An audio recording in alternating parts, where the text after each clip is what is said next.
Gen V wrapped up its run this week on Prime Video. It has been something that we've been talking about like before the show and after the show for a couple of weeks because we've been loving it behind the scenes. It's time for us to finally just have the chat. And I cannot wait to discuss this. Gen V, for those who don't know, if you haven't watched it, and again, we are into the spoilerverse, so you are going to get spoiled if you haven't watched it. I recommend you do so. Check it out. We're going to give our full thoughts here now. But just to say, watch this fucking show. Spoilers for what we think. Watch this fucking show. But don't listen to this if you don't want to get spoiled. We're not going to do the full. We're just going to give him more of an overview of the season because the 8 episodes have finished now. I think the big concern when this came up, and we've spoken about this off the air, but again, it's good to kind of have now that we've seen the full season. The worry for me, and it's not even so much a worry, it was more just an expectation, was that The Boys is one of my favorite TV shows that's currently airing today. And it is such a clever reinvention of the superhero genre.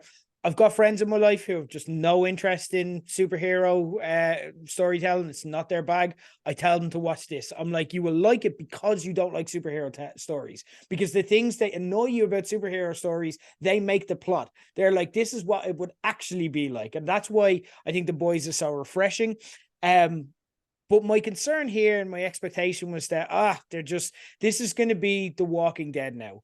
They've got a hit in their hands and they just want to mine content so that they can fill it with The Boys, like kind of content that they have throughout all aspects of the year while we're waiting for the main show to come back on. But really, it's just mediocre stuff. Did that happen though? Was that the experience that we got? What were your thoughts on Gen V and what were your expectations going into it? Well, to answer your question as clearly as possible, no, it didn't affect the wider universe. It expanded it. It gave us a look into what goes on outside of Vault Tower. And it was done so perfectly because as we know what was going on with The Boys, there was hints to the timeline. And then we got introduced to these new characters who, if we were just to get a next season of The Boys and have the story going on while this college story was going on in the background, that would have hurt both of them. I do feel that this is The Boys season 2.5 or 3.5, whatever season we're on now.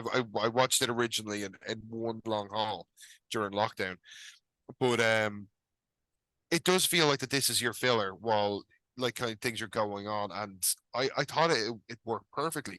The characters were either likable or hateable as they're supposed to be. And when a great example, obviously being Homelander, becomes so despicable, you can't help but love them. You know, the characters were doing what they're supposed to do here. Every time someone came on the screen you weren't supposed to like, you were just like, that bitch here. Like I just can't wait till something happens to him. Or I was like, oh, I love that guy. You know, and they did that very well.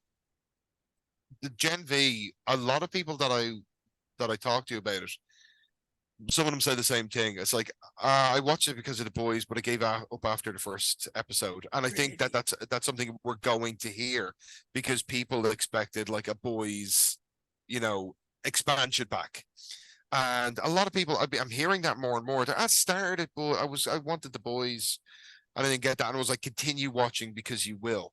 And what it does feel like here is just bring it back to just standard comics. Obviously, in the comics world, you get a title, it runs really well. You're going to have offshoots, you're going to have spin-offs, you're going to have mini-series. And once again, they're sticking to that formula. So what they seem to have done with Gen V is they've established a bunch of characters that when they come into The Boys, either next season or season after, it's going to be like, your character work is done. The arc is established. You know who you're dealing with, and you get straight into how they're going to affect that story. Last season, a great character obviously was Soldier Boy that everyone loved, but they spent a few episodes really showing you his personality. But they don't have to do that with these characters now, so they can like really do something special what they've done here. And I've kind of compared it to Angel with Buffy. I think that's a nice similarity because they ran side by side and they intersected very well. And Angel brought in a different audience that kind of bled over into the Buffy well, like they're not similar in how they're constructed, but what I think they can achieve, I can see a lot of similarities there. Mm. So I think that a lot of people who may have not have watched The Boys, but are maybe, you know, in their first or second year in college, and there's that movie, or excuse me, that series on Prime about a bunch of superheroes going to a superhero college, and people might watch it completely oblivious to the bigger picture, and they could bring more fans into The Mm. Boys. So in many ways, people were worried about this, rightfully so. But everything that Gen V created is going to make The Boys a stronger series from an audience point of view, storytelling point of view, character point of view. And by keeping the focus on the main characters, we really marked out. Me and Kelly, once Mm. again, audible gasps when Homelander showed up. Yes. And because he got that Homelander delivery at the end, no, we didn't say, "Oh, we're gonna get a post-credit scene," definitely with someone else. We were just like, "That's it." The Homelander thing was awesome. And then when Billy Butcher showed up in the woods at the end, forget about it. You know what Oh, you're talking about. This because obviously his V experiment last season was a major hypocritical point, and he needs like a new catalyst to go forward and go against the Supes. And now that he has access to the woods, who knows what Billy can do with this information, or of course with this disease that what was the character's name? The Adira, the oh, Shetty. Shetty, yeah, yeah. Yeah. What she's doing with this disease, obviously, because it's been covered up, but it's not been eradicated. You Mm. know, there's a file somewhere. That's all it's going to take. So with this, I think there's a pretty good chance we're going to see a lot of the elements to play that in Gen V really just going straight over into the next season of The Boys. So as a Boys fan, this is essential viewing. This Mm. is Yeah. like a point 0.5 season. Yeah, 100%. I thought this was absolutely perfect bit of side action from the boys, and Yep. very similar to Better Call Saul with Breaking Bad, and also what you said there. That was my impression. It felt like it was just another season of the main show that just focused on different aspects. You know what I mean? It felt like the quality was completely on par with the original, but it was just like, oh, we're going to focus on these characters for a few episodes and then we'll get back to our main story. And literally the way they did it, and they kind of focused on Homelander and Billy at the end, they literally snapped us back into the main story there with the finale. But it surprises me to hear people say that, because I went in with similar concerns, and I'm like, I want The Boys. That's the show I like. I'm worried this won't be able to tell it. But from episode 1, from the opening, like before the credits even rolled in this, before we even went to the college, when you had Marie kill her parents, people spontaneously combusting, like penises being exploded, heroes using their powers to be specific. The one thing that I got like from episode 1 was, we're back. We're Yeah. in this world, and it's as good as I want it to be. It's as disgusting as I want it to be. It's as mental as I want it to be. This is what I'm missing. And again, like, we're in the middle of kind of watching Marvel, which is again a show we're really liking, but also, you're never going to get it, those edges. You're never going to get things pushed to the limit that they can. The Boys Yeah. is going to go there, and it When really, Emma really did. kicked a giant testicle, I knew we were back. That Yeah, was it. yeah. I loved also the US college melodrama aspect that gave it its own unique kind of tone, and made it kind of different. And I loved as well, I don't know if this is necessarily going to just go back into the main series. Like, again, this is just like they'll just carry over both the end of season 3 and the end of season 1, and that'll be what The Boys season 4 is. Because I think what this allows us to explore is probably an aspect of The Boys that should have been explored more, but they were never really going to get around to it, or they would have had to really just force it in. But the aspect that we got when it was revealed that superheroes were manufactured by Vought, is that revelation that, holy fuck, think of these absolute monster parents who essentially poisoned their children and inflicted them with this. Because we're from episode 1 of The Boys, we're led to believe superheroes are actual dickheads. They're dickheads. They're the worst thing in the world. And then that narrative flips on them, and they're like, oh, they're actually victims, but they are still dickheads, but they are also sympathetic dickheads. Yep. And this kind of allowed us to focus and zone in on that, and actually let us see it from the perspective of these victim children, essentially, because these are kids still. And I love that because, again, that's something that this world needed to explore, but The Boys just has its own set of kind of focuses and its own character motivations and stuff. And I don't think it was ever going to really satisfactorily be able to circle back to that. So now we can actually have a whole show that's about this. And I'm like, if they can do this show well, then every subplot, because that's what The Boys loves doing. It loves getting in and going, what would it like to be a parent of a superhero? What would it like to be go out with a superhero? What would it like to be in an orgy with superheroes? It gets into the nitty gritty of every aspect of this world. And if they can do a show this good about one subplot that they raised, they can just raise another subplot, kind of in a Star Wars type way, and just be like, Yeah. well, we're going to make that into its own show, and we're going to make that into its own show. We're going to make that into its own show. And if they can keep the quality this high, amazing. I'm very happy. Was it perfect? No. Some of the attempts in trying to tie it into real life and be satirical felt a bit clunky and didn't work for me. I thought, like, Emma needing to binge for her superpower, I thought was a bit too much on the nose. And again, it's a sensitive subject. I like how The Boys doesn't shy away from things, but again, they're usually like, funny or they're funny sex things, or they're disgusting violent things that aren't realistic or true to life. I think, you got to be careful when you're discussing like kind of stuff like eating disorders. Even like the last episode like had a kind of a school shooting aspect to it as well. They even Yeah, had which to it have had obviously a a very strong warning. warning at Yeah, start. Yeah.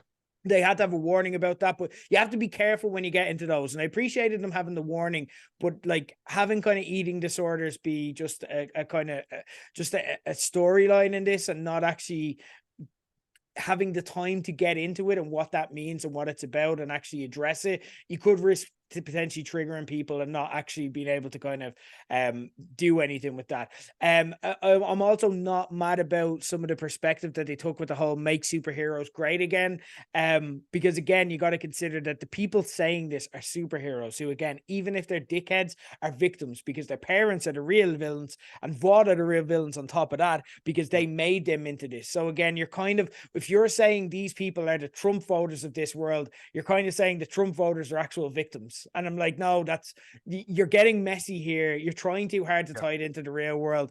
So some of that was a bit clunky, but again, that's nitpicking. I love this show. I look forward to it every week. It's been such a treat having this and Loki back to back. I get up on Thursdays, especially to watch them back to back. I love it. And this was an absolute success for me.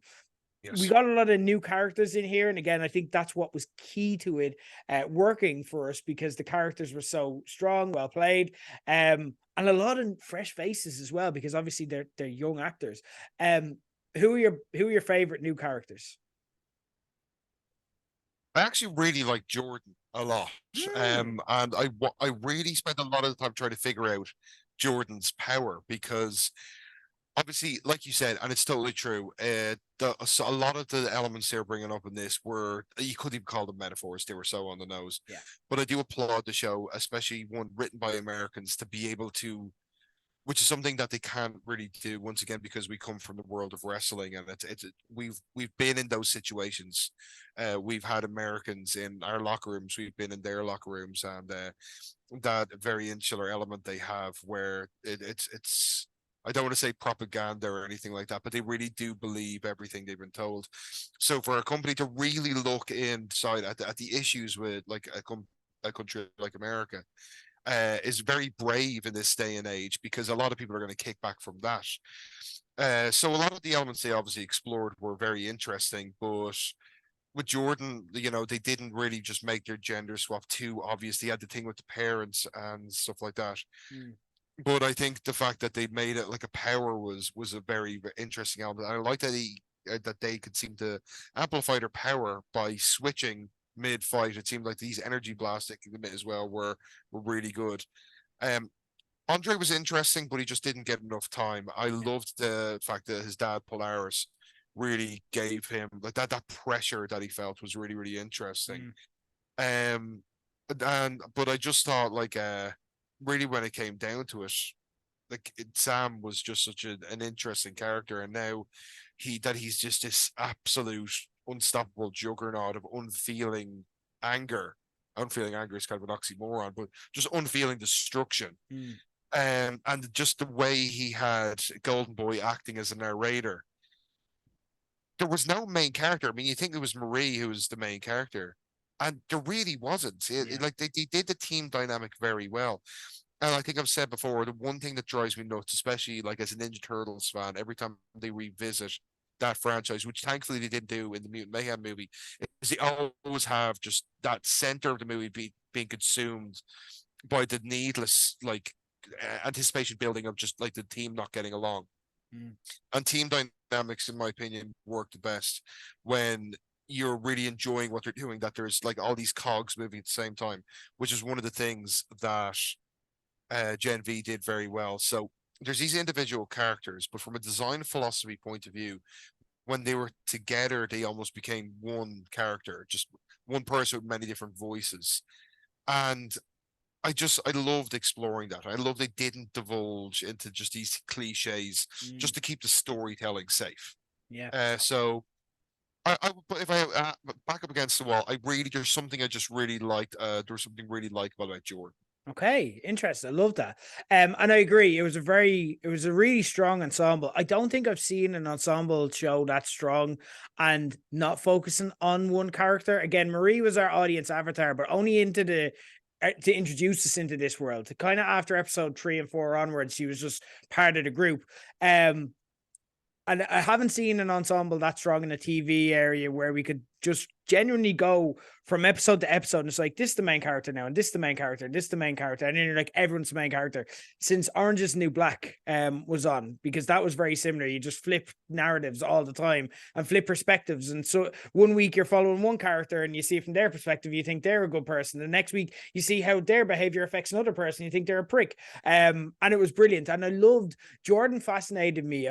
That's an interesting pick, but I totally agree. What I loved about it was it didn't revert to gender stereotypes, and it didn't revert to kind of lazy trans tropes.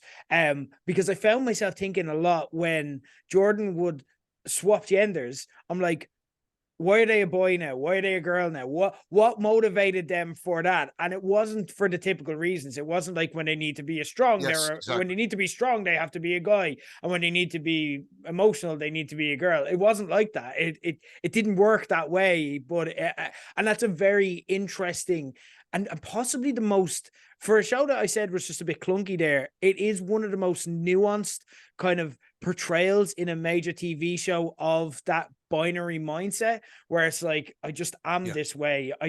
There's no logic to it. It's not a choice. It's just who I am. Really well illustrated and a great character from that standpoint. Emma, for me, was my favorite. She was instantly iconic as soon as she was shrinking down to have sex, but also she just had the funniest lines throughout. Her line delivery was fantastic.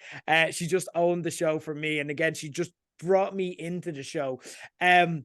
What I loved about this was, again, similarly to kind of Loki, it like this show allows us to sympathize with our villains, like to the point that, are they even villains? Like, you have Shetty's a great character because, again, Shetty is like basically Billy from a different angle, but we're not watching her from Billy's lens. You know what I mean? She's someone who lost her family to superheroes, so she wants to kill superheroes. She's got the exact same motivation as Billy Butcher, except we see Billy Butcher as a bad guy and she's the worst guy because we're looking at her from the superhero perspective. You know what I mean? And Yeah. it's really interesting.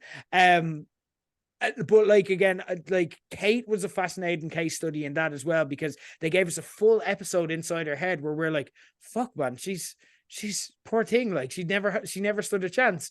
But again, like, ultimately then they don't like make her into a good character because of that episode. She actually becomes worse. The next episode she murders Shetty, and then the last episode she goes on a rampage throughout the school, and she's the big bad essentially in this Yeah. story. So I Which is love not that. what I'm seeing coming in episode 1. You couldn't No, have. no, phenomenal. Loved it. I loved as well the idea where, again, it's just that perspectives are flipped here. And they even did it within this show, because we're used to the boys being like, superheroes are assholes, humans need to overcome them, and they need to find a way to beat them. And then we also know that ultimately Vought are the ultimate assholes pulling the strings all along. But they really just messed with our perception and constantly gave a sleight of hand and turned things on our head, because we came into this with that perspective from the boys. Obviously, we instantly sympathize with Marie because of her origin story. And then we met kind of our core character group, but they just flipped that dynamic by making them into typical jocks, and they just seem like assholes. And we're like, oh, this is going to be Marie versus them. And it's like, no, they're actually all decent people. They've had hard lives, and this is why. I love that. And again, Sam is in one way, he is the only character that is fully sympathetic. He's just a victim. His backstory is just him being victimized. He has done nothing to deserve this. And the choice that they made towards the end to then make him into a tweener was phenomenal. Like, he is essentially in the villain camp right now, where we leave the show. Now, I don't know if he's going to stay there. He probably will be the one to bust him out of the prison, like, if we're going to speculate into season 2. But the choice to turn him heel halfway through, when he's the only one of these characters who at no stage has been a bad person, and then they just make him into the worst person. And it's like, this show is so brave that it doesn't let you see it. It messes with your perception the entire time. And I loved all the character choices here. And again, just the actors who played them were phenomenal. A lot of them cast off the street or in like their first big production. So what they did was fantastic. But it wasn't just the main characters. There's then a bunch of side characters that they introduced. Is there any in particular that kind of stood out to you in terms of like the new background characters? Because I think that's something The Boys has always done very well. To the point that even great side characters then end up becoming main characters. Like Ashley, she was just a funny side character at the start that was so good that now she's the CEO of Vaughn. Who are your standouts, and what was there any of your favorites? Yeah, the character's name escapes me, but the vlogger character, the TikTok one, the bitch who basically sold Emma up the river with the thing. Now, it's not that I liked her. I enjoyed her character because she was a despicable person. But it's a really once again, it's a very modern thing to explore, this just two-faced internet identity that so many people seem to have. And it once again, it was very much on the nose, but because obviously with so many scandals recently, you had these people who seem like good guys and like that people would look up to, and they're all showing themselves to be absolute dog shit human beings. And just to see that in motion, I thought was like a really good way of just helping the main characters establish themselves. And then it was a real payoff for looking at this character. But at the end, when the internet goes down, like there's people being murdered outside the window, you've been sealed in a concrete bunker. You're probably going to find out soon that your whole school is actually a test zone where they're torturing children and testing out viruses on them. But as soon as her Wi-Fi goes down, shit hits the fan, and she's screaming. And just unfortunately know some people like that in real life. It's so true. Like, people being outside, I need to post this. How are people going to care about me if I die, if I don't have it on the internet, or whatever way she dictated it? Yeah. That was brilliant, and every time she was on screen, as much as you love to hate her, so which I thought she was created very well in that regard. You are just, wait, what is she going to say next? What's she going to do? What's she going to pull? What's she going to try and get out of that she's already done? And like I said, the character's name completely escapes me, but I know you know who I'm talking about. Yeah, she was brilliant. For me, I just thought that was just a really fun rabbit hole to explore. Yeah, that's a really good show. And it's a lovely niece character, but she was so effective with everything. She only got scraps, but she made them into gold. And again, probably someone that we're going to see a lot more of, because hopefully, I think she killed it. There are a couple others that were just like I think the best characters that we love here were the despicable ones, the side characters, because they're just so rotten to their core. You've got the director in the drama lecturer. You've got the social media guy, Jeff, the social media guy. He was such an asshole and so cringe. But for me, this character was parachuted straight in. He wasn't in The Boys, but he felt very much of The Boys universe and just parachuted into here, of the superheroes are dickheads nature. Tech Knight, what a character, what a set of powers. The scope of his powers and how it's used, because that's what The Boys does very well. It's like, and I love this in episode 1, they kind of explained of Gen V, of course, not The Boys, but in episode 1, they kind of explained, oh yeah, you're not all here to be superheroes. You're not all going to fight crime. Some of you will be influencers. Some of you will do this. Some of you will be in movies. And it like it's an industry they're building. It's not just about saving the world. It's about turning a profit. And when you look at someone maximizing their powers through that lens, Tech Knight was perfect, because again, The Boys is just so clever at going, how would people actually use superpowers? And it's like, what superpower would Fox News want? Because that's who Yeah. Vought essentially is represented. He reminded me of if Bruce Wayne was raised by the Kardashians and his parents weren't killed. That's what I got from him. Like, you know, It is. You nailed it. You nailed it. But that's exactly what they'd use. They'd use someone who can detect lies, but is also a lying bastard themselves. yeah. And I love the fact that he was essentially foiled, like so many Fox News presenters that we've seen, because he put his dick in everything that he saw, literally everything. And then the post-credit scene with him in the CCTV of him in the bathroom with the dryer. And it's like, oh my god, it's so disgusting but so amazing at the same time. Loved it. We just came in, dominated for an episode, and then walked away, Yeah. dropped the mic and left. Fantastic stuff. Any particular episodes or plot lines that stood out to you? What you kind of, a year or two from now, when we're kind of looking at season 2, what will be the thing that kind of you remember from this? I think the thing that I'm going to remember from this, and it probably is because it's quite fresh in my head, was the last episode and how they just decided to, instead of this very strong character focused show, they just decided, do you know what? Let's do the typical ending. Let's just have this free for all. And of course, they dialed with the violence, which The Boys and a lot of shows that we've kind of enjoyed over the last 10 years have really known to do. I do think though, on my, because I've only done the one watch through, obviously with it just only have ending yesterday as of recording this, being today Saturday. I think that there's more to explore in the penultimate episode, as is usually the case. So I think that's where we kind of seen the characters reach their arc, because with the exception of Sam, we didn't really kind of see much development. You may not even be able to call Sam development. It was just the next step in his character, that he is really going to be a dangerous force leading into wherever they take Gen V. I don't know if they've got a season 2 planned. I don't know. Maybe Yeah, if they're it's going to been do another done. compendium like this. Oh, it is it? Yeah. So yeah. So like, I mean, because it could have gone in many different directions. Like you said, they've. What's the point in building a world like the Vought world, the world of The Boys, unless you're going to use it? And which is why I thought some people going, ask at The Boys. I don't know if I'm going to be interested. It's just a bunch of Gen Zers if they were like, you know, the seven. And I was like, I think you're missing the point by like just being so narrow-minded about that.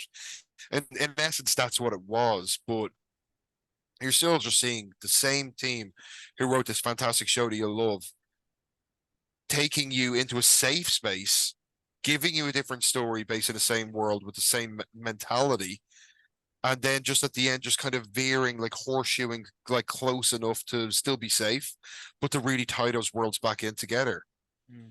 So I think on the second watch through, I'm going to really enjoy really looking into those elements of the story. And I do have to admit, and this might come to a shock, that the comic is on my to read list, but I've never actually read the comic. My introduction Mm. to The Boys was actually The Boys. Being honest, it was actually that Slipknot video, Soloway Firth. Nice. And I was like, what is all this gnarly violent stuff going on? I've been a massive Slipknot fan since they first Yeah. appeared. But watching their video, I thought this was a horror movie. Like, this looked like something Clive Barker would write.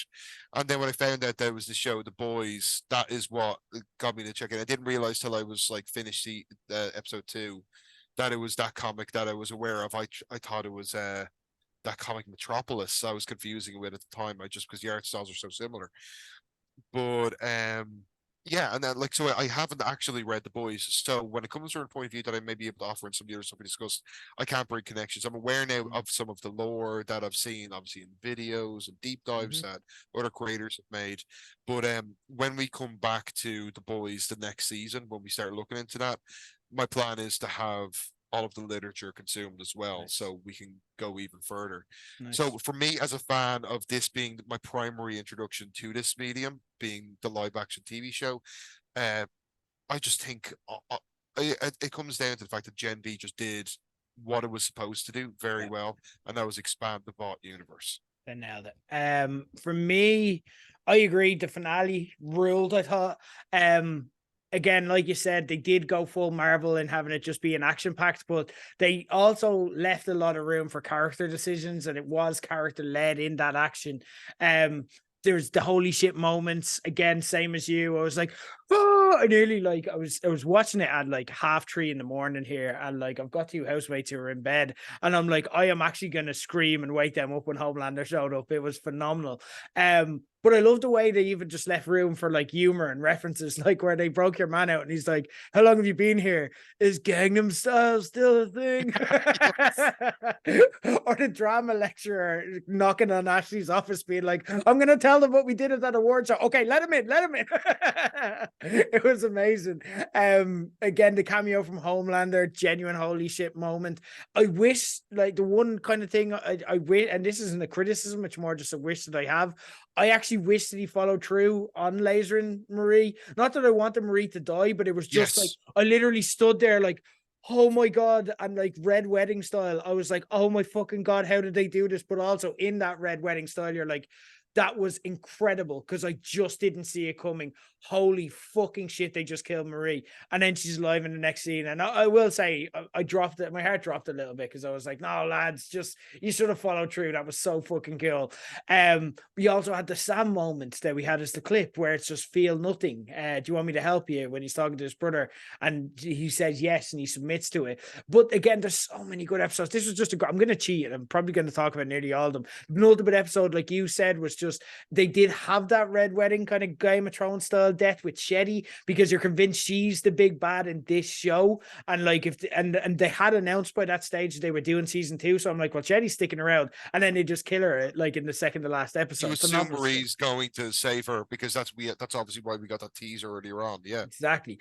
The tension throughout, like with Sam getting dragged to the MAGA rally and stuff like that. But the tension you have is he going to murder anyone here? You're not even thinking, is he going to become one of them? And then he gets instantly radicalized, which is so. It's a real, like, again, I know I said that was a clunky metaphor, and I agree that it is, but it is also a good illustration of how the people that get wrapped up into these kind of things, especially at a young age, are these lost souls who've had difficult lives and just need something to a cause to join. And that was a really good illustration of that.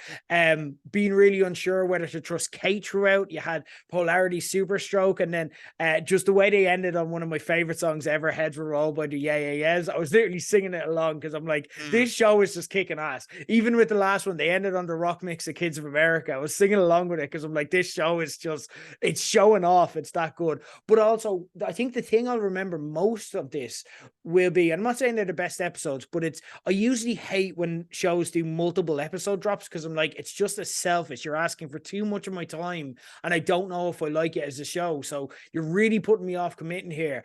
But I watched the 3 episodes back to back. I watched it at 1 in the morning, and as soon as they dropped, and I loved it. I fell in love with the show by the end of those 3 episodes. I felt like I knew everything about the characters. I felt like I understood the show. I wanted to see more, and I had it. They hooked me in with those. And I think because those 3 episodes worked so well, I think if people haven't watched it, I think it's going to be a great show to binge. And I think a lot of people are going to find it that way when they hear the reviews. Also, another honorable mention I need to call out is Kate's flashback episode to kind of pull us back and have her be a sympathetic character after that amazing twist at the end of episode 5. I've pretty much talked about nearly every episode. This is just a great show of television. They fucking nailed it. I can't believe it. It needs another watch without a doubt. Yeah. I'm just gonna watch it when I have like all the stuff I'm meant to watch out of the way. I'm just gonna probably around Christmas I'll just binge this at some stage.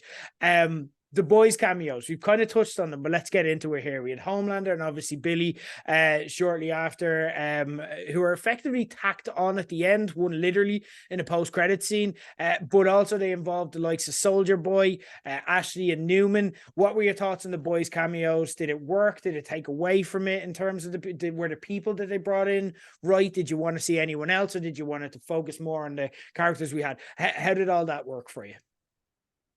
Well, I thought bringing Ashley in was brilliant. And at first, I kind of felt like that this is the kind of cheap tie-in. But like I said, she has been a massively developed character from the cowardly lackey to then seeing like of the issues with her alopecia Mm, and just how like the stress of what she's doing, getting to that point that you always wanted. But then now that she's there, she is just this anxious mess mm, who's like spinning as many plates as she possibly can. But realistically, she's giving the impression, as with the boys does on many different ways, that she's in control when she is as far from that as possible. So when they brought her in, I think it created a nice like ease into the fact that we're going to see more. And I think just everyone assumed, okay, we're going to have to see Homelander. Why wouldn't we? When this shit reaches its crescendo, this is this universe's Superman, mm, but obviously, with an inflated ego to the point where he genuinely believes himself to be godlike, and he's drank the Kool-Aid. He is the Kool-Aid, and but I think by introducing Ashley the way they did, and some of the other background characters like the news anchor guy that we've seen before, it just built the correct level of expectation. So when he landed, it was just like, here we go. It wasn't like, I don't think anyone would have said, "Oh my God, I can't believe it." I think mm. everyone was like, "I've been waiting for this. Here we go," or whatever other like cliche you want to throw in. And we didn't need him to do much because that's not who Homelander is. Mm. I love the anticipation. It's like time slowed down for me when I was trying to figure out what side he was going to be on. Yeah. Obviously, there could have been many ways this could have gone, but like just the way he looked at Marine, I was like, how could you do this to your own kind? Mm, And just the venom in what he spewed, the deplorableness of what he's alluding to, because we are getting into this because we've obviously explored the National Socialist element in mm. the second series, that he has been really kind of like he's adopted elements of this, and he really does see himself as the Ubermensch, Yeah. and he is above the law now at the conclusion of the last season. He can murder someone in the street and get away with it. Mm, He literally did that. Other people with bad haircuts have said that, but they haven't done it. But Homelander actually, literally and figuratively, in some ways, pulled the trigger. So it was obviously when things were going to kick off, this ever-present character was going to show up. So we got the Homelander delivery we should have. We're going into the next season of boys hating him just a little bit more, but hating him in the best possible way. yeah. He is, as Lee Butler used to say, a radiator, a pure and utter heat machine. And that's what it is. For uh, for me, Billy was just the cherry on top. yeah. Like I said, that's the one where everyone exclaimed the "holy shit" moments, because we got our fan service with Homelander. No, I don't think anyone expected Billy to show up, No. and when he did, and delivering his so eloquent line that he is prone to using, I was just like, my initial thought was, the first thought jumped in my head was, the writers of this show care. Mm, yeah. Yeah, it was great. And the attention to detail is what they got so right in the, like, I loved how at the start they didn't have any. I think Ashley was the only one we saw for the first few episodes. And even then it was like a phone call. It was just like setting up that she pulls the strings of this college, and ultimately we're like, Yeah. of course they're in Vought's pocket. But also what I liked about it was there were allusions to the seven throughout, but they're kind of in the background. You know what I mean? Everyone in the college is trying to be the next person into the seven, and so on and so forth. But having them be those overarching background figures and letting us see how the rest of the world responds to the seven. I always say, again, to kind of touch on Marvel, I always say I'd love to see a Marvel TV show about how a normal person lives in the Marvel world and what that looks like. What was the Battle of New York like for a normal person? And I know we saw clips of it in Hawkeye, but that was fascinating, where we saw just like Yeah. someone looking out the window and seeing that happen. Like, how does that impact their lives? What do they think about all these people? Like, what we never get to explore that, and we do in this show. And what that did, and getting to see everyone else kind of jockey for position, this privileged college. This is the Harvard of superhero colleges, and everyone is desperate to get into the 7, and some of them don't even get into the class where they could even be potentially considered for the 7. Someone as talented and as dangerous as Marie can't even get near crime fighting just because, again, I don't know, the color of her skin, or because of her story, or I think someone said at one stage her powers look a bit icky and disgusting, and it just but that just, it's such good world building, because then when we go back into the boys, then when we then do transport into season 4, we're like, these are the main fucking characters. We're watching like the global the world change. These are the people that turn the world's axis, because we're after seeing how big of a world there is and how much they look up to this even bigger world. I love as well Ashley, incredible character. Anytime she shows up in anything, Soldier Boy, such a brilliant cameo. Soldier Boyfriend, fantastic. Like, but again, it was something that they could get away with because it was a dream, and it was just a little bit of fan service. Homelander and Billy, we've already spoken about. Again, just total holy shit moments. The one thing that did and didn't work for me, it was the weakest one, but like, again, if criticism with this is like tempered with the fact that I still really liked it, was Victoria Newman. I love her character, and I love her, like, she brings attention to every scene, because with her powers she could just blow anyone up at any stage, so you're never safe. You're always sitting on edge whenever she's talking to anyone, or anyone is within her blast radius. And obviously no one knows that she's a superhero as well. So she's literally sitting there, can blow anyone up at any stage. So I like her character. But I don't know if the cameo fully worked. It's the only thing that felt like a cameo, because she just kind of showed up and then she took the superhero weapon, and obviously she then transported it off to the boys season 4. And I was like, yeah, that felt like a cameo. That felt like, oh, I'm just going to come get this and I'll use it in the next season of the show I'm in. But again, like, I'm judging this all at a very high level, because I love this show and I even enjoyed that cameo. I loved their conversation with Marie. And then that obviously played into how Marie fought Translucent's child, Maverick it was, in the finale. So again, it had a greater purpose. So even then, even when this show is kind of a little bit weaker, it still manages to work. So we now have Homelander and Billy brought into the fray. We have Victoria taking off the superhero kind of disease that, like, we imagine we'll see in season 4. And we have these kind of this is now kind of part of the grander scheme. We have obviously Kate and Sam are being hailed as the guardians of Godolphin. They're the heroes of the story. Do we end up seeing them get brought into the 7? Do we think this is going to get, like, obviously our heroes are left trapped kind of down in the woods, or what remains of it? What do we see it? Should this be a separate entity? Should this be its own world? Do we start to see the two bleed into each other? Do we see cameos from this transported in? Or how do you think it's going to work for both season 4 of the boys and season 2 of this, I guess? For the boys to work, it needs to be 90% the boys and 10% Gen V. To have the events of Gen V have an impact, to ignore them outright would be a mistake, or even to make some silly alludes to it, like mention the disease once and never go back to it, show a briefcase, that sort of gimmick. No. So I think for it to focus, it needs to be Billy and the boys, and then the 7 and Homelander, continuing on with the system that works. But you've built these characters, so I do think, like, the whole thing was they were looking for a new member of the 7, and we've had multiple superhero teams over the years, but the 7 has a particularly strong requisite in that there has to be 7, of which there currently is not. So I think, yes, we're going to see that bleed straight over in, and once they're introduced, they should just be in the path of what the boys' story is trying to achieve.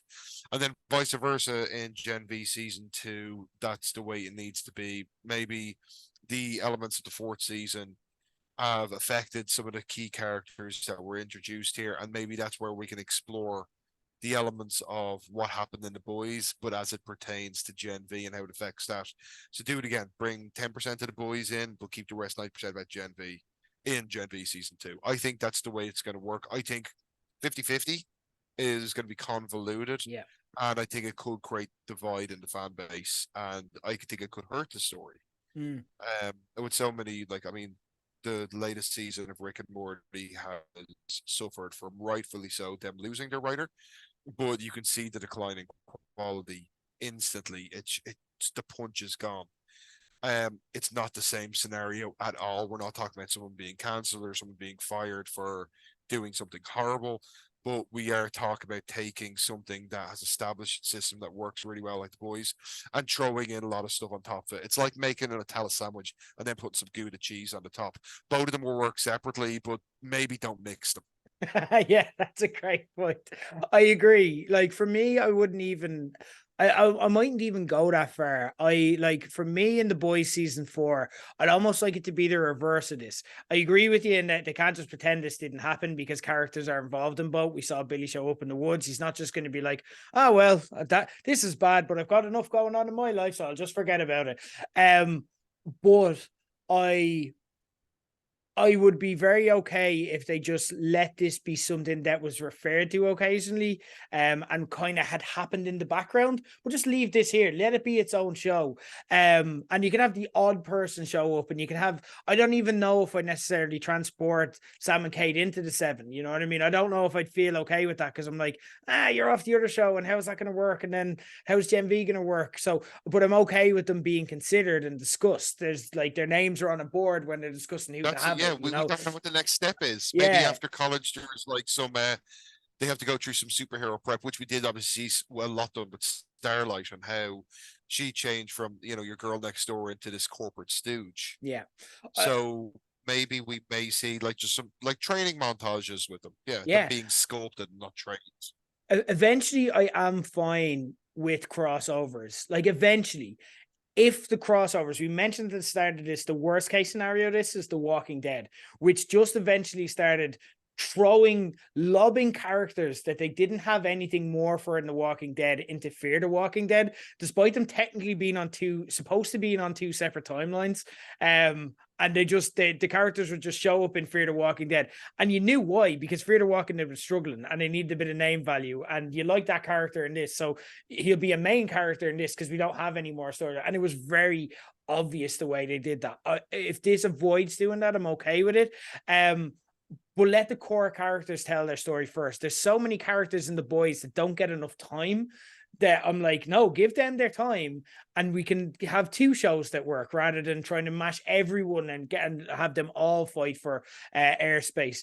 But what I'd be okay with is essentially what, you know, the Godalkin University is, have this be a farm league for the boys. You know what I mean? So if you have a major character death in The Boys and you need to backfill it and it makes sense, then it's okay to parachute someone in. You can also refresh, like, because it's a college, so you're going to have new students every year. So you can also refresh the characters in Gen V as well.